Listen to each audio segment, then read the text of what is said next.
بسم اللہ الرحمن الرحیم۔ ایک حبشی جس کی ناک موٹی، آنکھیں چھوٹی، رنگت سیاہ، چلتا تو لنگڑاہٹ نمایاں نظر آتی تھی، بولتا تو زبان میں لکنت، غلام ابن غلام کے جھاڑ جھنکار کھجوریں چننے میں مصروف تھا۔ یہ کھجوریں نرم نہ تھیں اور ذائقے میں بھی کچھ باقی کھجوروں سے مختلف، جبکہ رنگ گہرا اور دانہ بہت چھوٹا سا۔ جھولی میں آئی کھجور اس میں باغ کا آخری پھل تھا۔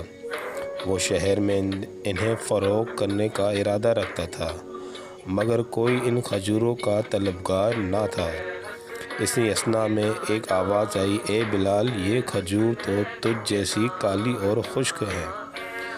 دل کے آبگینے پر ایک ٹھیس لگی اور آنکھوں سے آنسو روا ہو گئے۔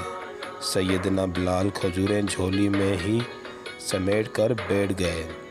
ایسے میں وہاں سے اس کا گزر ہوا جو ٹوٹے دلوں کا سہارا، جس نے مسکینوں کو عزت بخشی، وہ جس کا نام غمزدہ دلوں کی تسکین ہے۔ ہاں، وہی محمد صلی اللہ علیہ وآلہ وسلم۔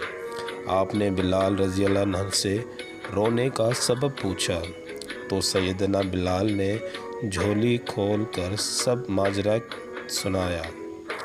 رحمت العالمین نے بازار کی جانب رخ انوار موڑا اور آواز لگائی، لوگو، یہ کھجور اجوا ہے، یہ دل کے مرض کے لیے شفا ہے، یہ فالج کے لیے شفا ہے، یہ 70 امراض کے لیے شفا ہے، اور لوگو، یہ کھجوروں کی سردار ہے۔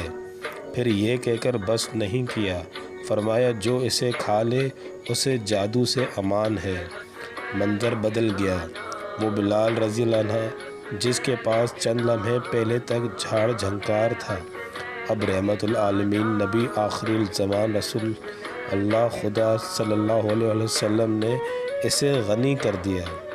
پھر راوی لکھتے ہیں کہ لوگ بلال کی منتیں کرتے اور بلال کسی مچلے ہوئے بچے کی مانند آگے آگے بھاگتے۔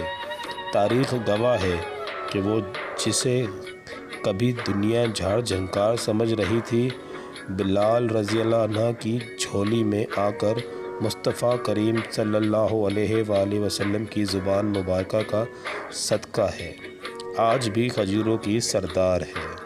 ماشاءاللہ۔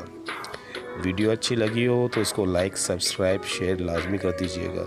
مزید ایسی ویڈیو کے لیے ہمارا چینل سبسکرائب کریں۔ بہت شکریہ۔